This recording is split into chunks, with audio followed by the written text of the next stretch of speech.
Assalamualaikum warahmatullahi wabarakatuh.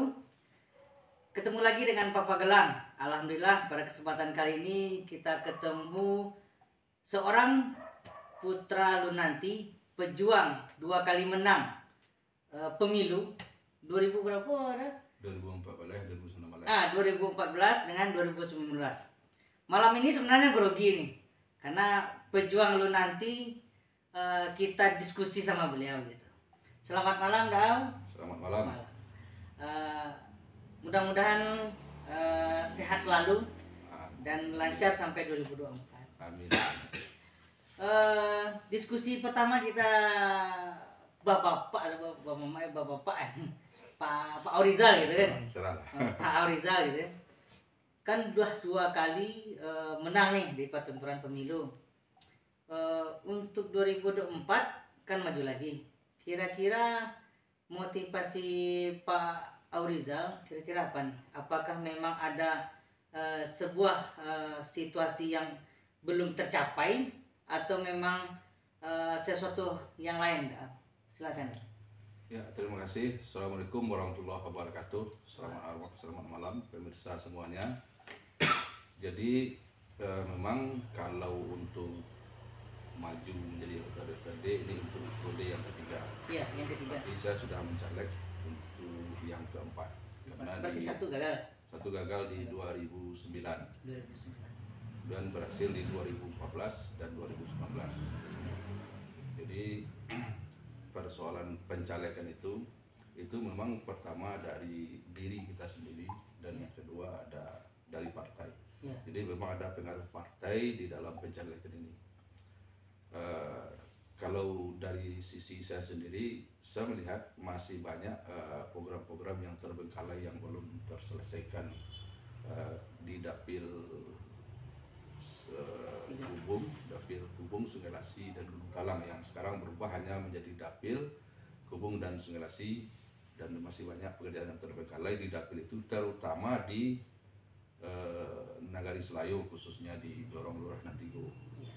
Nah, jadi motivasi saya maju itu adalah memang menyelesaikan program-program yang terbengkalai yang belum tertunda gitu. Yang tertunda. Yeah.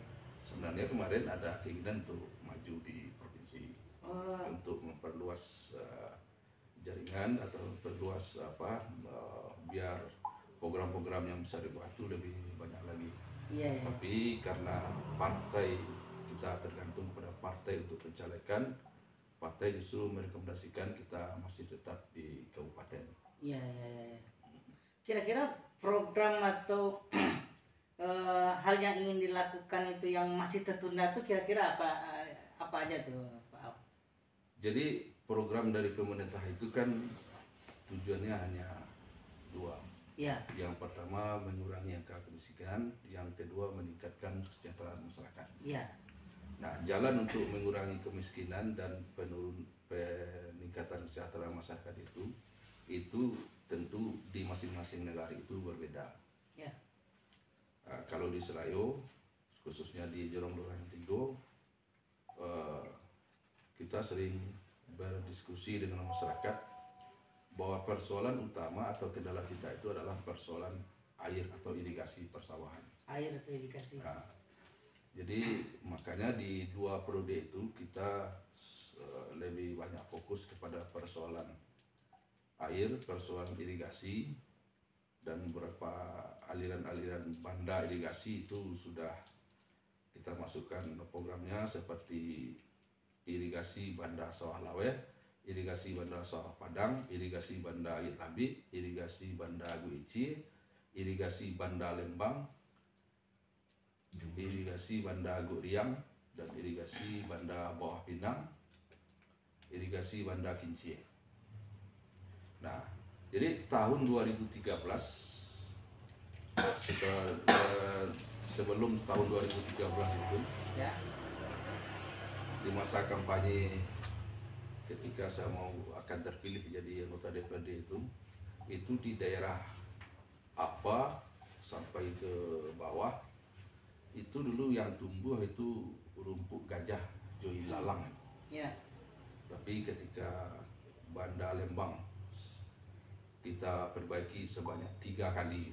3 kali. Ya, yang pertama melalui pokir saya sebagai anggota DPRD, dan yang kedua juga melalui pokir saya sebagai anggota DPRD, dan yang ketiga melalui program anggota DPR RI dari fraksi Partai Amanat Nasional Atari Gauti Adi melalui program P3TAI.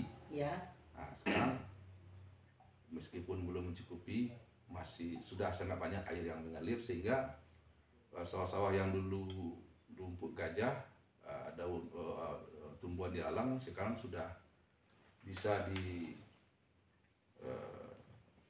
digarap oleh masyarakat. Ya. Dan sudah ya minimal bisa panen di setiap masanya. Iya.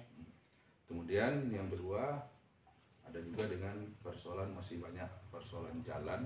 Ya. Dan yang menjadi keluhan masyarakat, karena jalan yang tidak memadai itu akan meningkatkan biaya angkut, sehingga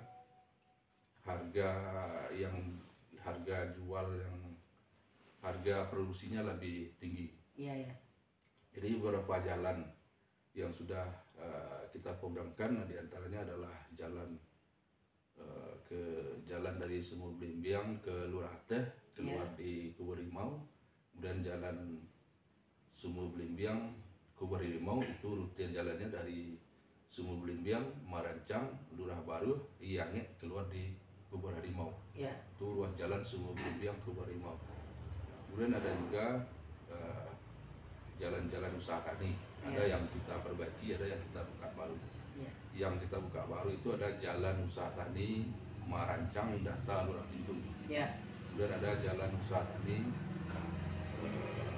Sumur Blimbiang, Sawah Lawet. Nah, kemudian ada juga jalan beberapa kali kita programkan, jalan dari Lurah Teh ke Rara. Nah, jadi memang belum selesai semuanya itu. Dan itu rencananya targetan untuk 2024. Insya Allah kalau saya terpilih akan kita coba selesaikan. Ya. Kemudian juga sekarang pada tahun 2024 ini kita juga akan melakukan pembukaan jalan usaha tani dari Balai Kubur Harimau menuju Lembang. Nah, di situ kan banyak sawah-sawah masyarakat. Persawahan yang kalau sekarang itu masih diangkut pakai kepala. Jadi kalau diarahkan ada jalan itu bisa pakai motor atau mobil rencananya? Kalau kita usahakan bisa mobil. Mobil masuk ke dalam. Iya. Tapi kalau belum selesai, setidaknya bisa pakai motor.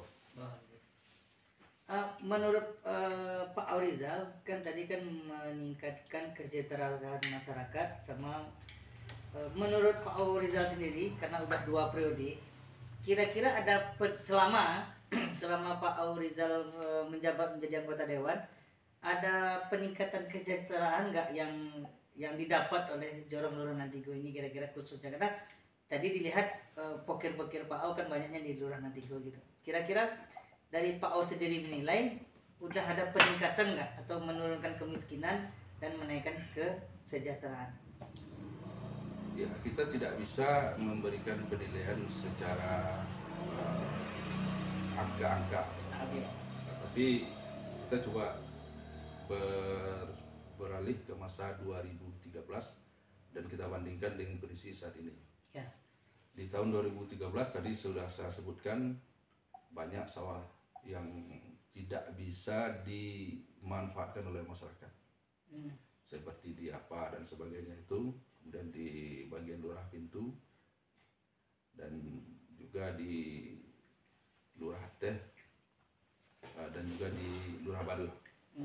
Tetapi setelah beberapa program ini kita masukkan ke anggaran APBD Kabupaten Solok, ini hampir di semuanya bisa masyarakat menggarap dan bisa panen sesuai dengan waktunya, kecuali pada waktu-waktu tertentu yang memang waktu itu musim kemarau yang sangat panjang. Iya, yang tahun kemarin. Tahun kemarin. Kalau memang musim kemarau yang sangat panjang, itu memang aliran Manda itu tidak menghasilkan air. Karena sumber airnya memang tidak ada yang masuk ke sawah. Jadi memang ke depan bagaimana kita bisa meningkatkan debit air untuk irigasi pertanian ini. Itu satu hal pertanyaan yang pernah saya dengar oleh orang lain tuh Pak. Selama ini kan Pak Orizal kan membangun irigasi aja gitu kan, irigasi kecil lah gitu kan. Ya. Kenapa nggak dikejar ke sumbernya dulu gitu? Kenapa yang irigasinya yang kecil-kecil dulu dibenahi, padahal sumbernya tuh belum memadai gitu. Kira-kira pertimbangan Pak Orizal memilih programnya ke sini dulu apa tuh kira-kira tuh? Pertama, saya berprinsip apa yang bisa kita lakukan dulu. Ya. Daripada kita menunggu hal-hal yang belum tentu bisa kita raih. Kalau sumber itu menurut Pak Orizal berarti belum bisa diraih gitu? Bisa, oh, bisa. Tetapi tentu akan butuh waktu yang lama. Oh gitu. Ini kira-kira kendalanya itu apa tuh Pak? Kalau kendalanya itu kita pertama ada aspirasi masyarakat kita ada dua ini. Yang pertama pembangunan embung, yang kedua pipanisasi. Pipanisasi. Karena sumber air terbesar kita itu adalah dari irigasi Lembang Duri. Jadi irigasi Lembang Duri itu kita berbagi dengan 3 nagari. Ada dengan nagari Kutoi Lalang dan nagari Gantung Siri. Iya. Nah, jadi pada musim panas yang kemarau sangat panjang, iliran air Banda Lembang Duri itu sudah habis terfokus kepada nagari Kutoi Lalang dan nagari Gantung Siri. Iya. Dan pada beberapa titik memang kondisi irigasi kita itu rusak pada beberapa titik tertentu. Makanya salah satu irigasi yang bersentuhan langsung dengan Banda Lembang Duri itu adalah irigasi Banda Guci. Nah, ini sudah kita programkan. Jadi kalau untuk pembangunan embung ataupun untuk pipanisasi itu, ini membutuhkan biaya yang sangat besar. Yeah. Yang tidak bisa di-cover oleh dana APBD Kabupaten Solok. Barangkali juga untuk dana APBD provinsi ini juga tidak bisa di-cover. Nah, memang satu-satunya jalan ini memang bisa di-cover oleh dana dari APBN, dana dari pusat. Gitu. Ya. Nah, berapa kali ini pernah kita usulkan melalui pemerintah daerah, tapi ini belum berhasil. Belum disetujui. Belum berhasil. Kalau pemerintah daerah sudah masukkan usulan ke tingkat pusat, tapi belum ada yang berhasil belum ada teranggarkan di APBN.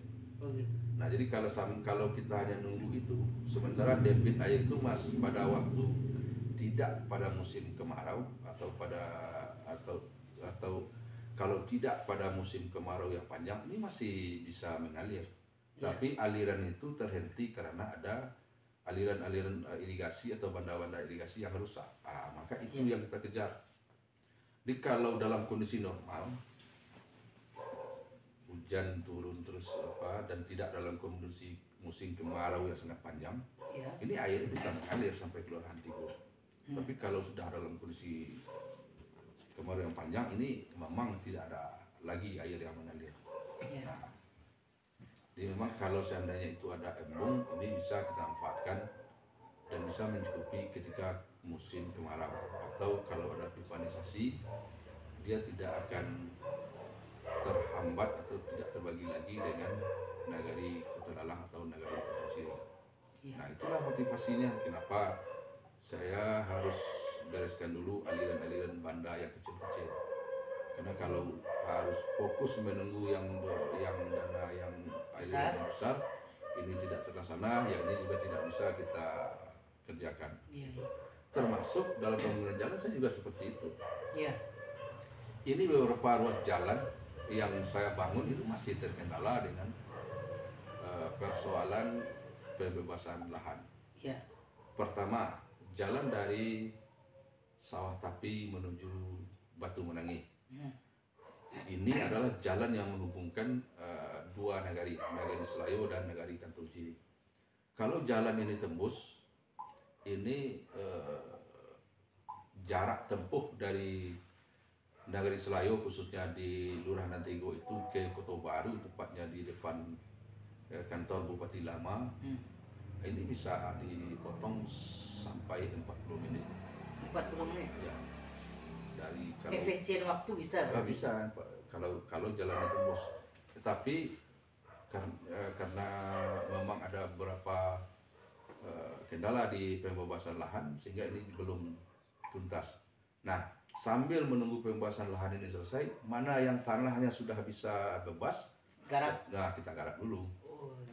Itu yang jalan pertama. Kemudian ada juga jalan yang kedua, jalan dari Ujung Gurun Lurah Nantigo menuju Gor Batu Tumpang.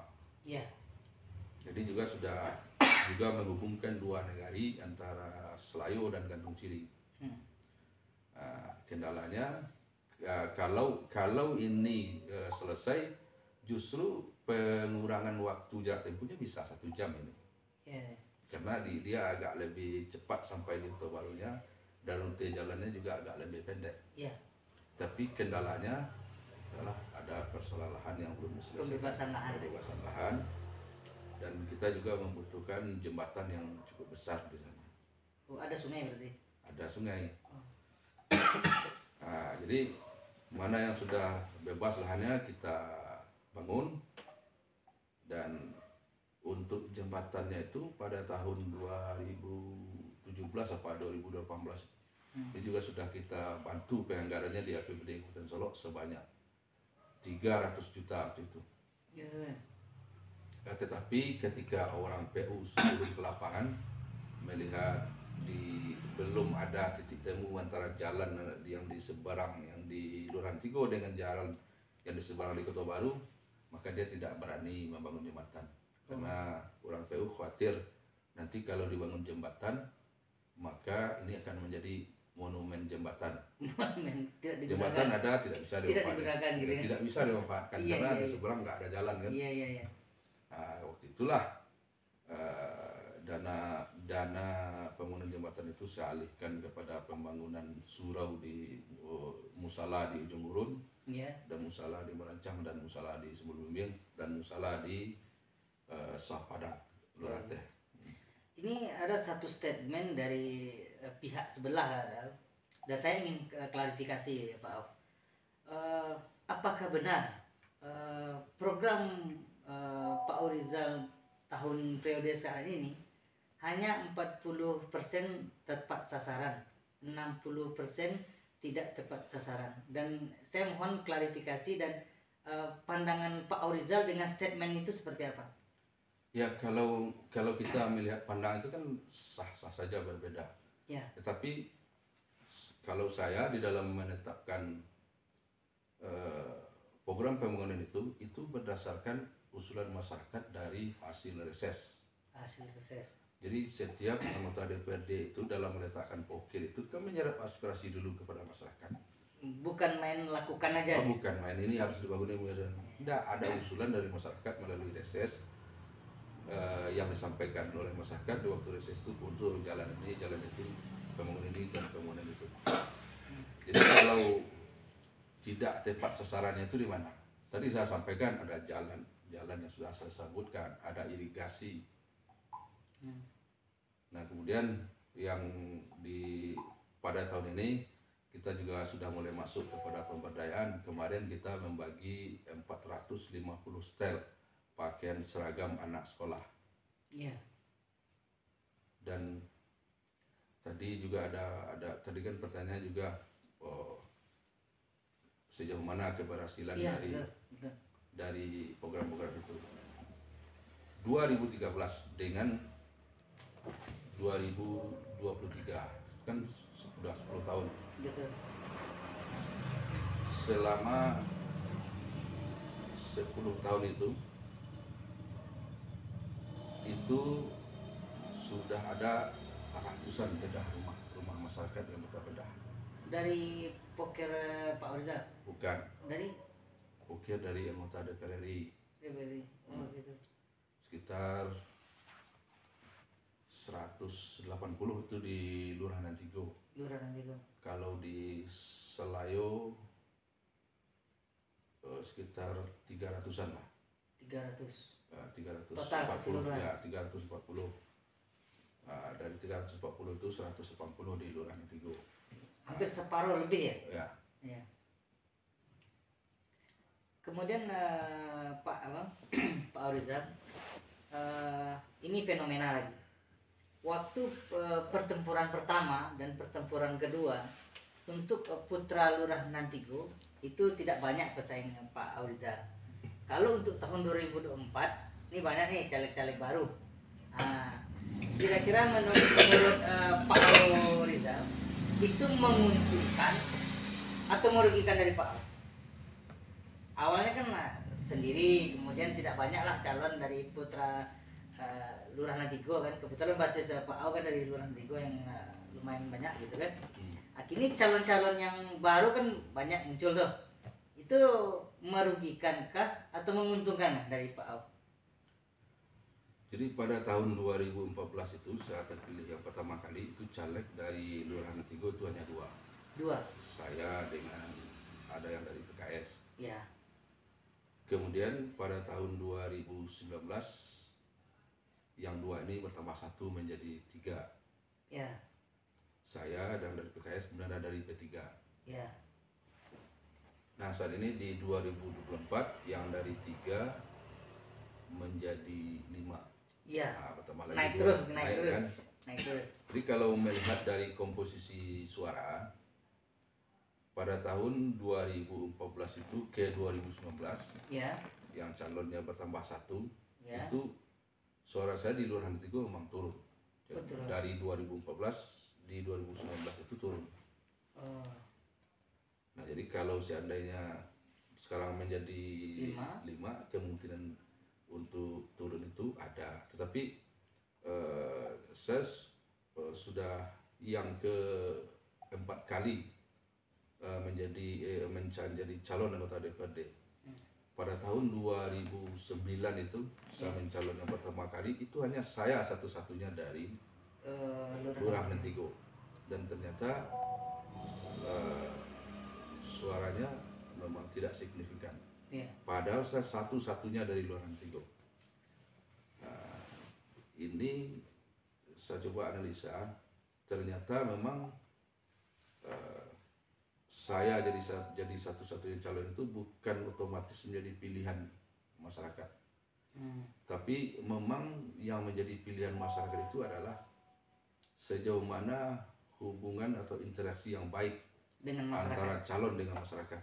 Ya. Jadi pada tahun 2009 itu memang saya sebelumnya saat sekolah dan kuliah memang tidak berada di Lurahan Tigo karena lebih sering beraktivitas di Solo. Kemudian saya mencalon dan ternyata tidak mendapat pilihan dari masyarakat, maka saya evaluasi diri, dan setelah dari 2009 itu sampai 2013 saya selalu mendekatkan diri kepada masyarakat. Ada kegiatan-kegiatan masyarakat saya ikut, ada gotong royong saya ikut, ada wirid pengajian saya ikut, ada yang meninggal saya hadir, ada undangan berlek saya hadir, kemudian ada perkumpulan-kumpulan saya ikut. Makanya di tahun 2014 calon bertambah 1 justru suara saya jauh meningkat. Berarti 1 meningkat tambah 3 tambah meningkat lagi kemungkinan. Insya Allah.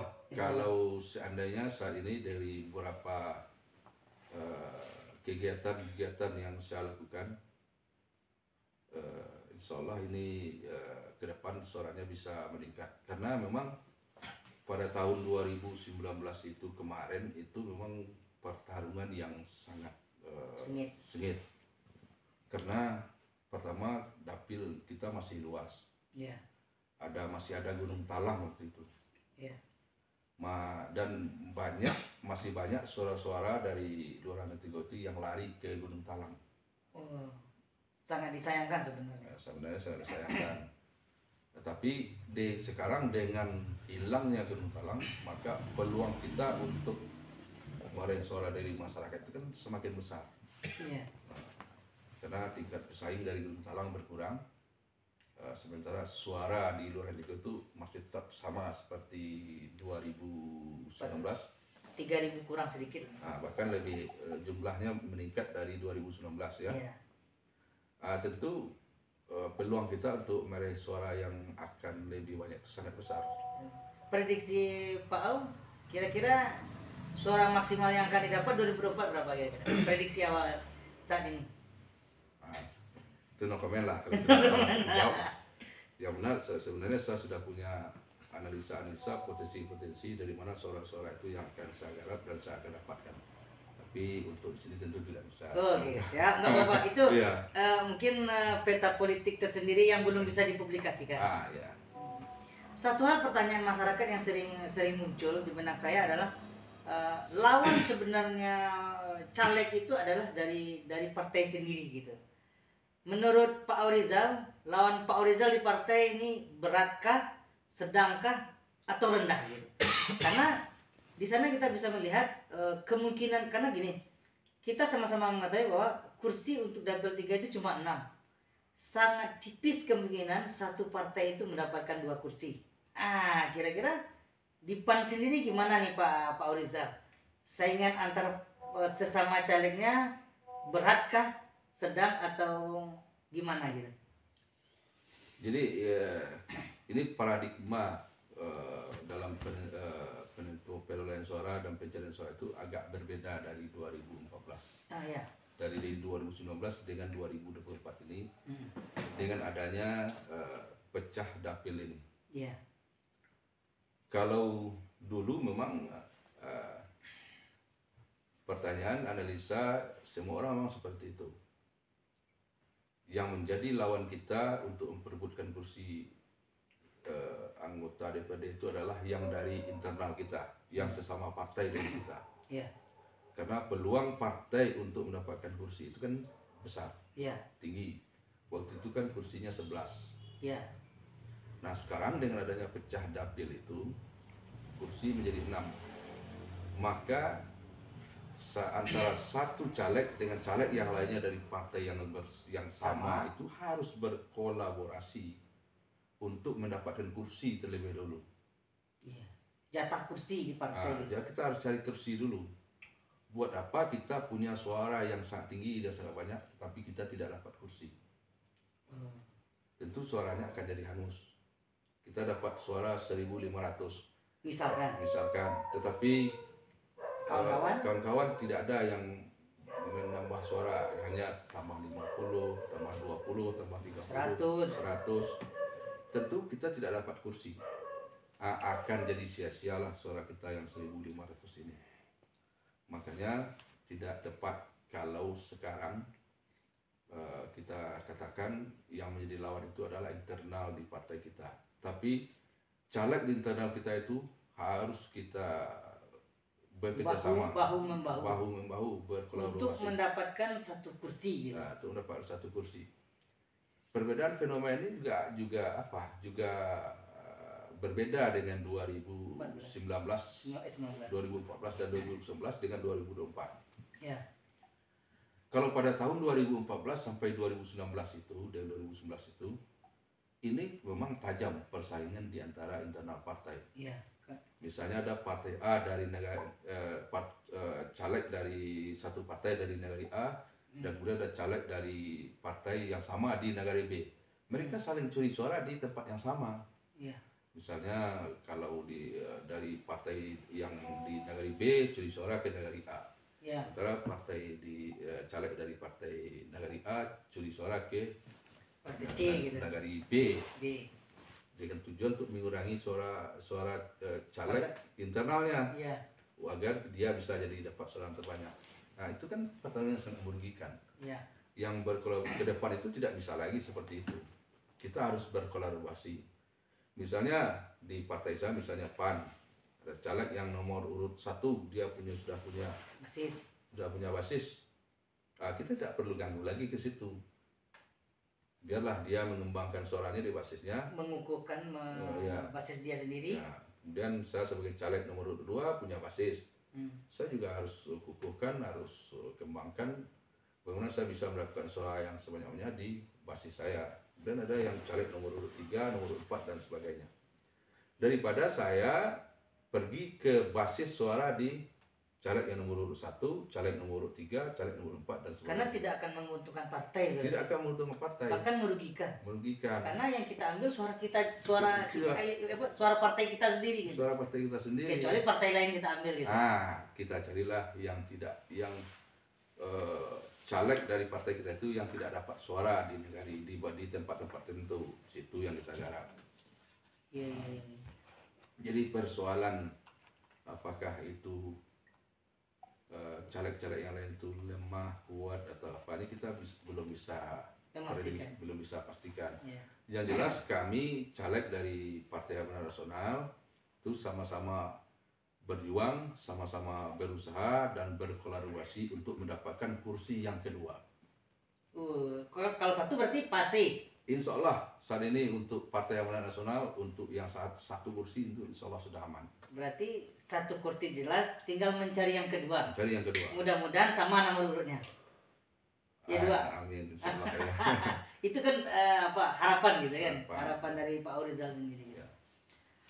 Oke Pak, untuk kedepannya kalau kita lihat tadi segala program dari Pak Awi itu kan banyak ke fisik nih. Banyak ke pembangunan, banyak ke apa gitu kan, ke irigasi gitu kan. Apakah di tahun yang akan datang Pak Aurizal ini akan tetap terfokus ke pembangunan fisik atau ada terobosan baru kira-kira yang ingin Bapak lakukan untuk masyarakat? Ya, kalau program kita DPD tadi sudah sampaikan bahwa ini adalah hasil dari aspirasi masyarakat. Ya. Kalau pada periode pertama, saya masih banyak kepada persoalan fisik, irigasi, jalan, dan sebagainya. Karena memang itu usulan dari masyarakat sewaktu saya reses. Itu yang dibutuhkan. Itu yang diminta oleh masyarakat. Dan ketika periode yang kedua di pertengahan sampai pada tahun 2023 itu 2022 itu masih itu juga.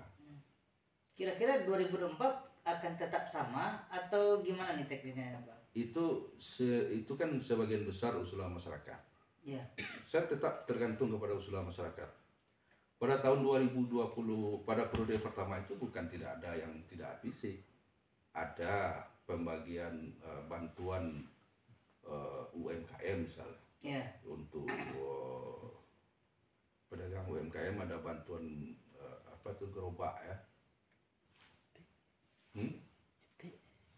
Itu. Ya, itu UMKM. Ada apa namanya gerobak untuk berjualan? Etalase. Kemudian bantuan potong rambut. Oh, pernah. Kemudian ada bantuan mesin jahit. Ya. Dan kemudian untuk masyarakat kelompok perumahan masyarakat ada bantuan IT. Ya. Nah, itu ketika ada usulan seperti itu ya saya tampung dan saya perjuangkan dan ternyata berhasil ya. Ya. Kemudian pada periode kedua 2019 sampai 2024 itu selain usulan jalan dan irigasi, masyarakat kebetulan ada yang mengusulkan bagaimana ada bantuan untuk pakaian seragam sekolah. Ya, saya tampung, kemudian saya perjuangkan dan ternyata berhasil. Kemarin kita sudah bagikan 450 setel pakaian seragam sekolah dasar di 3 buah SD. Di Selayu atau di Selayu. SD 15 di Jagorpura, SD 31 di Sungguh Belimbing, dan SD 24 di Piai. Iya. Di 3 sekolah 450 setel pakaian merah itu apa namanya? Merah putih dan dasi. Ini pertanyaan titipan dari abang kita yang jauh di Pasaman ya Bang? Di Bangkinang. Iya. Beliau menitip pertanyaan seperti ini. Bagaimana caranya Pak Aurizal atau calon anggota dewan yang akan datang untuk meningkatkan sumber daya alam dan sumber daya manusia yang ada di daerah masing-masing, khususnya di daerah suara basisnya Pak Orizal, kira-kira apakah bagaimana caranya gitu meningkatkan SDM? Pertama, kalau kita lanjut dengan program-program kita, ketika program irigasi dan jalan ini berhasil, tentu tingkat kesejahteraan masyarakat akan meningkat, yang secara otomatis mereka akan mampu menyekolahkan atau tidak ada lagi siswa yang putus sekolah di negeri kita. Ya. Kemudian yang kedua, kalau memang ada usulan nanti program peningkatan sumber daya manusia untuk pelatihan, seminar dan sebagainya, kita juga akan coba anggarkan, kita coba bantu perjuangkan dalam penganggaran pemerintah daerah. Karena memang dengan cara seperti itu kita hanya bisa melakukannya, dengan memperjuangkannya bisa masuk ke dalam anggaran pendapatan dan belanja daerah. Kalau untuk sumber daya alamnya, kira-kira seperti ini kan orang banyak minum aja di rumah. Ya. Enggak aman, kameranya aman. Enggak apa, terus aja enggak apa. Agak keren. Nah, kalau untuk sumber daya alamnya di sini kan terkenal kayak ubi gitu kan. Karena kita lihat ubi sangat lumayan melimpah, tapi pengolahan sumber daya alam yang ada di Lurahan Antigo, Nagari Selayo itu lebih cenderung ke keluar kebanyakan. Nah, ini gimana rasanya Pak Orizal? Untuk apakah Pak Orizal tidak ingin ambil untuk peningkatan sumber daya alam atau gimana? Nah, jadi itu bukan peningkatan sumber daya alam. Ya. Jadi kalau peningkatan sumber daya alam, kita kan harus mencari sumber daya alam, misalnya pertanian, perkebunan dan sebagainya. Ya. Nah, kalau kita sudah punya hasil perkebunan, Ya. itu ubi. Nah, cuman kan selama ini kurang tergarap.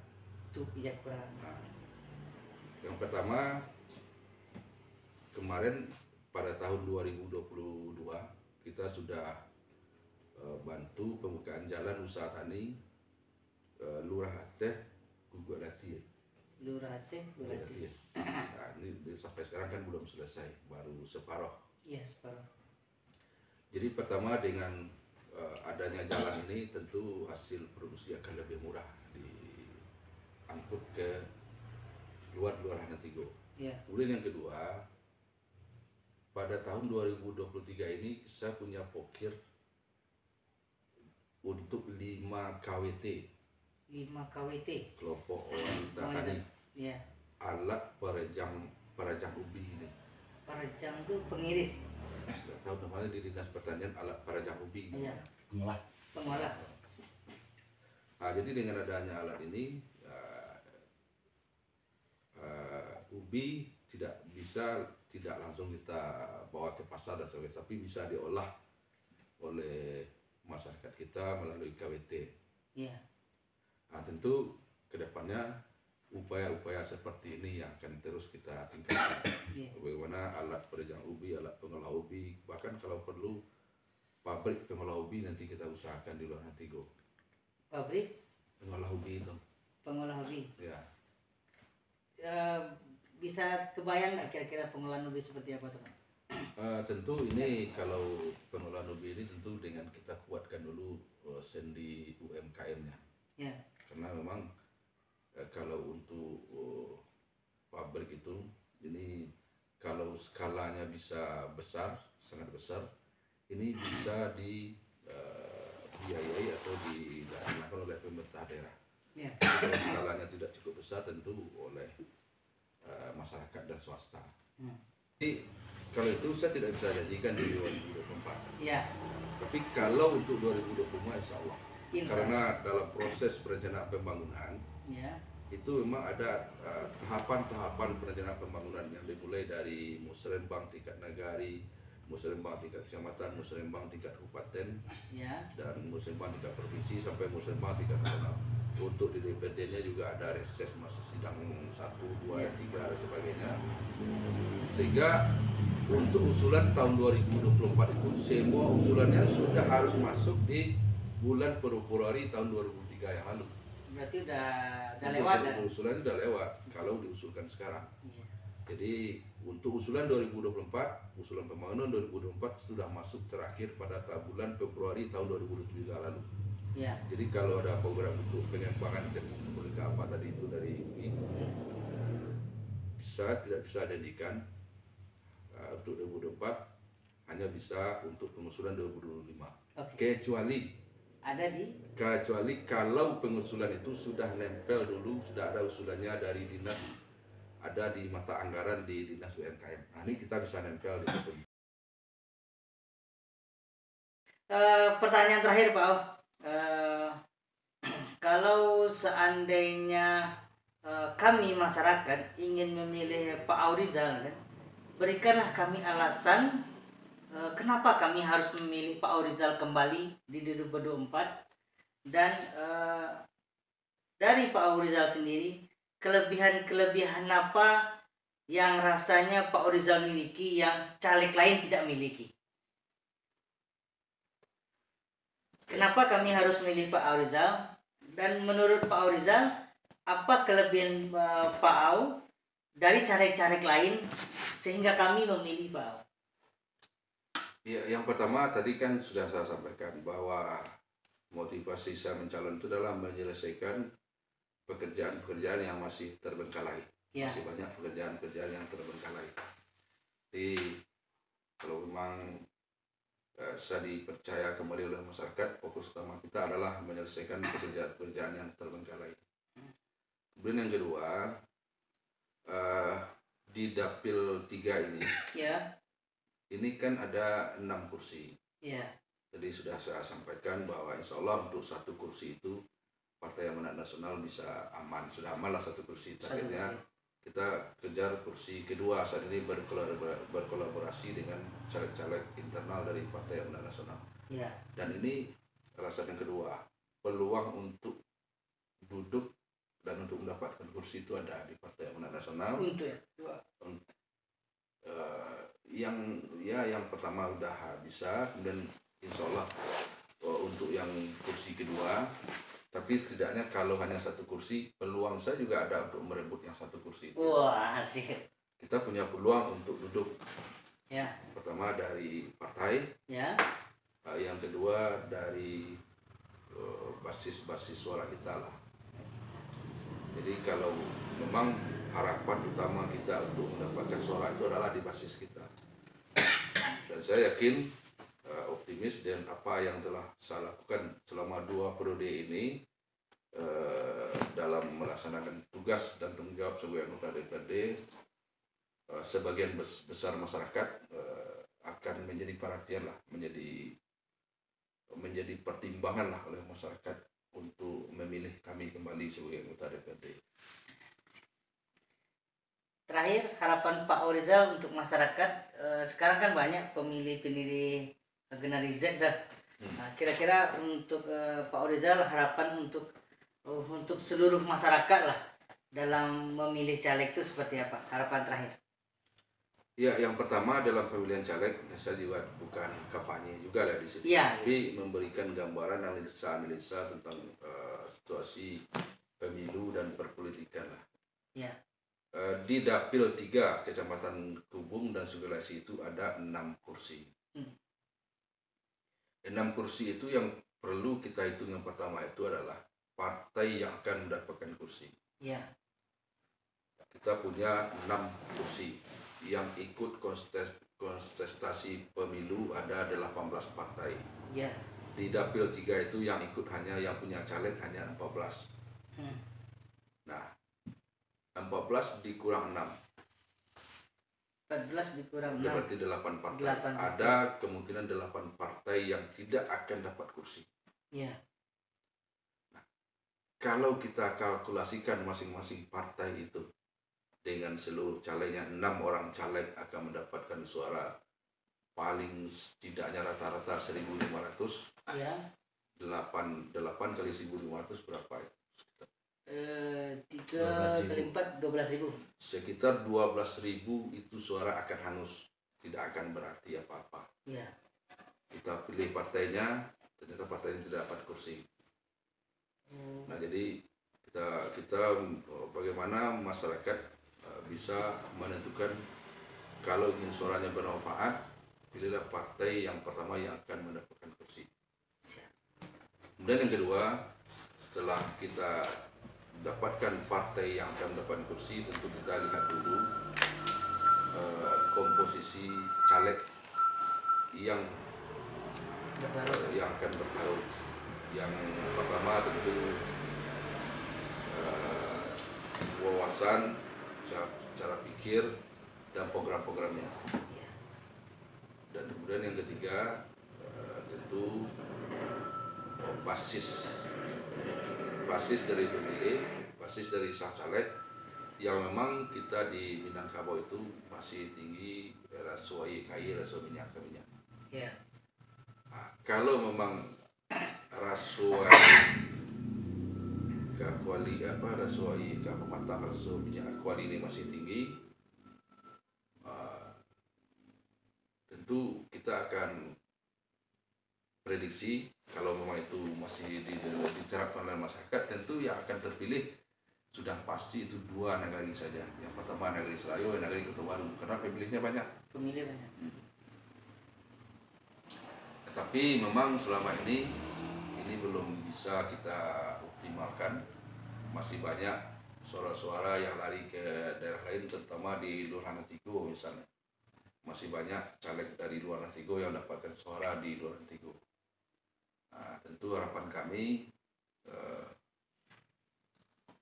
masyarakat di Nagari Selayo, khususnya di Luar Nantigo, untuk mengutamakan memilih putra-putri dari Luar Nantigo yang partainya berpeluang untuk mendapatkan kursi. Berpotensi gitu. Ya, berpotensi mendapatkan kursi. Oke. Terima kasih atas waktunya Pak Rizal. Semoga bincang-bincang ini menambah wawasan kita. Bagi masyarakat yang menonton video ini dan ingin bertanya ke Pak Rizal, boleh komen di bawah. Dan harapan kita bersama adalah, bagi saya diharapkan salah satu putra-putri Lurah Nantigo duduklah di anggota dewan kita agar pembangunan di sini tetap jalan, agar masyarakat tingkat ekonominya lebih naik lagi. Oke, terima kasih Pak Rizal dan semoga sukses. Amin. Assalamualaikum warahmatullahi wabarakatuh.